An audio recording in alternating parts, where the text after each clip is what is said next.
got 4 people brave enough to sit in the front. Very intimidating up here. We also have the angel room now filled with the sound systems, so that if we need the overflow or if children would like to play in there, we thank Michael for doing that. Let's give Michael a hand. He does a lot of You wouldn't believe the things he does around here to make this all work. Anyway, good to be with you. You know, Christmas is finally over. What was that? I heard a comment. Thank God, is that what you said? No. And I just know you're all still feeling 24 hours a day the peace and the love and the joy and the harmony, right? Everybody stays there 24 hours a day. Well, maybe. Why is it we have such a struggle staying in that place of peace? You know, life can be like a roller coaster ride. Up and down, and we don't quite trust it because we never know what's coming around that next curve, and it's either scary or fun depending on how you look about it when you start going down and not knowing if you're going to make it or not. I mean, we don't even trust the person who designed the roller coaster. How can we trust life? Reminds me of Alice in Wonderland. You know Alice in Wonderland? Whoever wrote that book must have been smoking something, I know that. But I think we relate to it because it's all about that rabbit hole of duality and the twists and turns. And like Alice, we just have to trust that we're going to find our way out and that it's all going to work out. Michael and I were in the grocery store the other day. We make shopping an adventure, and we were having fun laughing and discussing about, there were products called natural and products called organic, and we really didn't know that much about the difference between the two, and does it really matter if you're buying potato chips? So we were laughing and carrying on about this, and there was a man who walked by as we were talking, and he joined in. He started laughing right with us, and every time we met him through the store and the rest of the shopping trip, he was, joining in again with the laughing about it. What kind of world is it when we can't trust a bacon, lettuce, and tomato sandwich, huh? How are we going to trust our life if we can't trust a bacon, lettuce, and tomato sandwich? So the first lesson, Basic Metaphysics 101, is the universe is a friendly place because there is only one presence, one power, and we're all a part of it. We're all connected. We're connected to all. Now, if we get this, we've got it all, and that's why we pray it every Sunday morning when we start our service. We really get this, that any problem can be solved if we really trust that one presence and one power. But usually, if you're like me, we want 3 things. When there's a situation, anybody here in a situation this week? We want answers and action, and we want it now, right? Not, I gotta wait, I gotta be patient, we want it now. And we want the outcome to be the way we want it to be, right? Not the way it might be better to work out. And we want to fix the outer. We don't want anyone telling us we may need to look in here, right? The true cause of all the outer effects. So for some of us, the distrust of life begins when life doesn't turn out the way we think it's supposed to. What's the old joke? I know you've all heard it, how to make God laugh. Tell God your plans, And the catch-22 about that, if you really believe that, you're for sure not going to trust God because you think there's some outer God that's going to zap you just for the heck of it someday. But life is consciousness. We are all God in expression with all that we need. So it's an inside job. It's all about ourselves. And in modern day times, especially with all the chaos, it can show up as frustration. I'll never forget the day I went to Walgreens. My issues always come up around Walgreens for some reason. But there was a guy in front of me in the line, and Hostess Twinkies were on sale, and he took a couple of Hostess Twinkies up there. But when the cashier rang him up, they didn't ring up on sale. They rang up for the regular price. He was outraged, ranting and raving about these Hostess Twinkies that were not brought up. And I knew it just like in the eye of the storm for those who are reading it. And the Course in Miracles, all the great books like that. Talk about how we're never angry for the reason we think we are. I mean, if you really trust the universe, Hostess Twinkies and how they ring up is not going to affect you that much, right? The guy had an issue. And I can't convince anyone, including somebody raging in a store, I can't convince anyone to trust the flow of life. I can double dog dare you, I do that all the time. Trust is a choice. So if you're comfortable, repeat with me. I trust my union with the universe. Together? I trust my union with the universe. And by whatever name you call it, you want to say God, you want to say Jesus, you want to say Buddha, whatever you want to say. I trust in my union with all that is all. You know, I love the Hopi traditions. Talk about feeling one with the universe. If you've ever been up on the Hopi mesas, there's nothing more spiritual. Out in the middle of nowhere, there's absolutely nothing there, but I never feel more connected than when I'm there. And the Hopi legend from the spider grandmother, I love all their mythical stories. The first thing she did was to spin the great web that connects all things. Even they know that interconnected of all life on this planet. And that we have to trust in that, especially when we're in a challenging time. That there's help there. There's a way out through the rabbit hole if we can keep in that state of trust. There was an old movie with Tom Hanks. I watch anything Tom Hanks is in, right? Anything he's in is good. And the character he played, not him, but the character he played, was that astronaut from Apollo 13. And he was talking about, they were stuck up in outer space, didn't know how they were going to get back because the instruments weren't working. And he told the story within a story in the movie about how back in the days when he was first starting to fly, he was on this plane and the whole instrument panel went out. The electricity went out on the plane. And it was in the middle of the night. It was dark. He had no idea how he was going to find his way to land safely in the dark without any lights, electricity on the plane. And then he looked out, down on the water, and he saw there was a trail of algae in the water that was glowing in the dark. And that trail of algae led him to land and a safe place to land. Well, talk about trust, that the universe is always there to show us the way, even in the darkness of life, even when we can't see the way out or don't know how it's going to turn out. There's order in the universe, there's harmony. And if we call it forth in trust, that synchronicity of the universe, we'll always find our way through. Everything happens for a reason. One of my favorite books is called The Trust Frequency. It's by Anthony Cameron Bailey and Connie Baxter Marlowe. And they talk about the trust as a vibration that takes us to a higher place. And that fear is a lower vibration that keeps us in a different place. But that there are multiple parallel universes right in this room. Can you imagine how many parallel universes are with us right in this room? And we're focused here because we're all vibrating at about the same rate. So we see what's here. They compare it to a fan that has a lot of fan, what do they call them? What is it? Blades, thank you. And it's a Green Valley moment. But the fan, when they go around real fast, you don't see the blades anymore.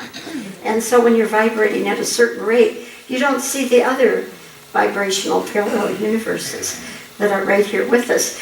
And that's why Jesus said, the kingdom of God is among you, you just don't see it.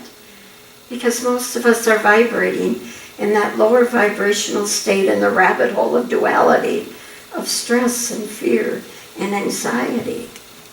And in the book, The Trust Frequency, they describe that when you live in trust, you start vibrating at this elevated state of being where the soul's destiny awaits, with more abundance, balance, freedom, joy than we can ever imagine. It's where the true universe is experienced, and it's available to anyone, anywhere, anytime, just by trusting, centered in that place, that peaceful place of knowing the truth of your being. Where the vibration of fear is like waking up on the wrong side of the bed. Anybody here wake up on the wrong side of the bed this morning? It happens, and your whole day goes all downhill from there. So let's compare some of these universes, the universe of trust and the vibrational state of fear. In that rabbit hole of duality, we have scarcity, disease, competition and war, anxiety, fear, chaos, and conflicted world. But in that higher vibration of trust and faith and peace, we have abundance, wholeness, harmony, peace. that paradise, that garden of knowing the truth of your being. A whole different experience awaits us just by shifting our state of being. Michael and I have gone back to Ken Carey. Remember the author way back in the 80s, Ken Carey? He wrote The Return of the Bird Tribes. Anyway, he was a wonderful man who had, in meditation, experienced this higher realm. And he explained how it works. He said, love vibrates rapidly, lifts you higher. But fear has a slower rate of vibration, and those who channel fearful energies find that as time passes, the fear vibration grows heavy and depressing. Eventually it brings sleep and gloominess, depression, discouragement, despair. But the love vibration brings enthusiasm, energy, joy, just from that different vibrational state. So in Deuteronomy it tells us, choose this day who you will serve. Every day, whatever side of the bed you get up on, you choose which state of being am I going to vibrate in today, fear or trust? We have false gods. Fear is our false god. And we start to trust the world of appearances and make false gods out of it instead of the true identity of our being, which is divine. Well, Andrew and Connie in the book, The Trust Frequency, talk about the 3 basic assumptions that bring us into fear. The first one is that there's scarcity and lack. And we may all have experienced that at different times in our life, so we believe it to be the ultimate truth. But the truth is, if we're all connected and all part of the one presence, one power, and divine source is our source and substance, then we have access to divine substance at every moment in our life. And that substance is shaped by our faith in the false god of fear or the true god of love and trust, the all-sufficiency of the divine. And the universe gives it back to us, whichever we believe in. The universe says, you want lack, I'll give you lack. You want fear, I'll give you something to be afraid of, just like the parents used to say. You want to cry, I'll give you something to cry about. I'm glad I didn't have a mother like that. The second thing they talk about is the whole issue of competition, comparison. Anybody here from Little On? Oh, they're better than I am, or they got more than I am, or I'm not like that, I can't do that. If they have, I lose-win mentality, you against me. But we all have access to the same one presence, one power, depending on our purpose for being here this lifetime. The third thing is separation thinking, seeing others as other. There is no other. There is only us. There is only one. And fear from those who are different is what keeps us in that separation. The media feeds that fear and separation. But one by one, people are rising above. No, wait a minute, we're not going to do that anymore. We're going to stay in the one presence, the one power. And trust is a choice. Would you repeat with me once again? I release the false god of fear. Together. I release the false god of fear. I choose to trust my union with God. Together. I choose to trust my union with God. One of my favorite comedians is Jerry Seinfeld. Remember Jerry Seinfeld? And he once said, according to most studies, people's number one fear is public speaking. Number 2 fear is death. Death is number 2. That doesn't sound right, does it? Why is death number 2 and public speaking number 1? He went on to say this means to the average person, if you go to a funeral, you're better off in the casket than doing the eulogy. How far have we fallen? How far have we fallen? But if we believe in a loving universe, it doesn't matter. If I lose my place, if I forget a few words, if I totally bomb, I'll be safe. I'm one with God. What is there to fear? But most of us live fearful of something, and I include myself in this. I'm going to read something, and I want you to find yourself in this, okay? See what fear you might connect with. This is again from the book, The Trust Frequency. We are afraid of everything. Scarcity, drought, famine, wild animals, the neighbors, lack of money, losing the money we have, bacteria, old age, Al-Qaeda, disease, comets, dust storms, other religions, the devil, God, computer viruses, there's a fear for you, the CIA, a nuclear holocaust, mice, communists, American, cat hair. I love anybody here afraid of cat hair. Religious zealots, terrorists, the police, you name it. The list goes on, and there's almost nothing that someone somewhere isn't terrified of. Did you find yourself in there? I'd love to talk to the cat hair people afterwards. And then we go into our addictions and our compulsions, and the fear-based behaviors. I was in the hospital one time and I had a wonderful respiratory technician. And he was so good at what he did. Everything was perfect. And he admitted to me that he had OCD. He said in his supply room, all his supplies were lined up perfectly. He had OCD. Everything had to be just so for him to feel safe. We have a relative that's practically a genius. This guy is really a genius. But when he goes into a store, he counts the ceiling tiles. I kid you not. I have my own. Why laugh at others when I have my own? Every night before I go to bed, I make sure all the electronics are off, all the doors and windows are locked. Anybody here do compulsive texting, computer games, eating, shopping, drinking, drugs? What is your obsessive behavior of choice? We all have one. What did you say, chocolate? Yeah, that's my first go-to for everything, absolutely. Fear-based compulsions, and I have them myself, are the belief that the universe is not a loving place.